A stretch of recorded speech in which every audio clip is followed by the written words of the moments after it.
Hi all, ನಾನಿವತ್ತು ಇಲ್ಲೊಂದು face ಪ್ಯಾಕ್ನ ತೋರಿಸ್ಕೊಡ್ತಾ ಇದ್ದೀನಿ. ಮನೆಯಲ್ಲೇ ಈಸಿಯಾಗಿ ಮಾಡ್ಕೊಳ್ಳೋದು. ಇದಕ್ಕೆ ಜಸ್ಟ್ 1 ಟೇಬಲ್ ಸ್ಪೂನ್ ಸೌತೆಕಾಯಿ ರಸ, ಹಾಗೆ 1 ಟೇಬಲ್ ಸ್ಪೂನ್ ಟೊಮೊಟೊ ಟೊಮೊಟೊನ ನೀಟಾಗಿ ಚಾಕುಲಿ ಕೊಚ್ಚು ಅಂತ ಕೊಚ್ಕೊಂಡು ಅದರಲ್ಲಿ ಬರೋ ರಸನ ಹಾಕ್ಕೊಂಡು ಎರಡನ್ನೂ ನೀಟಾಗಿ ಮಿಕ್ಸ್ನ ಮಾಡ್ಕೊಂಡು ಫೇಸ್ಗೆ ಅಪ್ಲೈ ಮಾಡ್ಕೊಳ್ಳೋದು ಅಷ್ಟೇ. ಇದರಿಂದ ನಿಮಗೆ ಓಪನ್ ಪೋರ್ಸ್ ಇರುತ್ತೆ, ಅದೆಲ್ಲ ಕಮ್ಮಿ ಆಗುತ್ತೆ, ಡಾರ್ಕ್ ಸ್ಪಾಟ್ಸ್ ಕಡಿಮೆ ಆಗುತ್ತೆ. ಇದನ್ನು ಮಾಡೋದ್ರಿಂದ ನಿಮ್ಗೆ ಏನಾದರೂ ಸನ್ ಟ್ಯಾನ್ ಆ ಥರದ್ದೆಲ್ಲ ಕಮ್ಮಿ ಆಗುತ್ತೆ. ಇದನ್ನು ನಾನು ಕಣ್ಣಿಗೂ ಕೂಡ ಅಪ್ಲೈ ಮಾಡ್ಕೊಂಡಿದ್ದೀನಿ.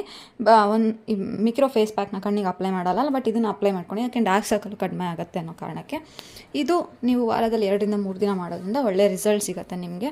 ಹಾಗೆ ನಿಮಗೆ ಅಪ್ಲೈ ಮಾಡೋಕ್ಕೂ ಮುಂಚೆ ಒಂದು 5 ಮಿನಿಟ್ಸ್ ಮಸಾಜ್ ಮಾಡಿ ಆಮೇಲೆ ಇದನ್ನು ಬಿಟ್ಟು ವಾಶ್ ಮಾಡೋದ್ರಿಂದ ನಿಮಗೆ ಒಳ್ಳೆ ರಿಸಲ್ಟ್ ಇದೆ ಅಂತ ಹೇಳ್ತೀನಿ. ಇದು ಒಂದು ಸಿಂಪಲ್ ಆಗಿರೋಂಥ ಓಮ್ ರೆಮಿಡಿ ಆಗಿತ್ತು. ನಿಮಗೆಲ್ಲ ಇಷ್ಟ ಆಗಿದೆ ಅಂದ್ಕೊಳ್ತೀನಿ. ಶಾರ್ಟ್ಸಲ್ಲಿ ಇದೇ ಥರದ ಓಮ್ ರೆಮಿಡಿನ ಅಪ್ಲೋಡ್ ಮಾಡ್ತಾಯಿದ್ದೀನಿ. ದಯವಿಟ್ಟು ನೋಡಿ ನನ್ನ ಚಾನಲ್ನ ಸಬ್ಸ್ಕ್ರೈಬ್ ಮಾಡಿ, ಹೀಗೆ ಸಪೋರ್ಟ್ ಮಾಡಿ. Thank you.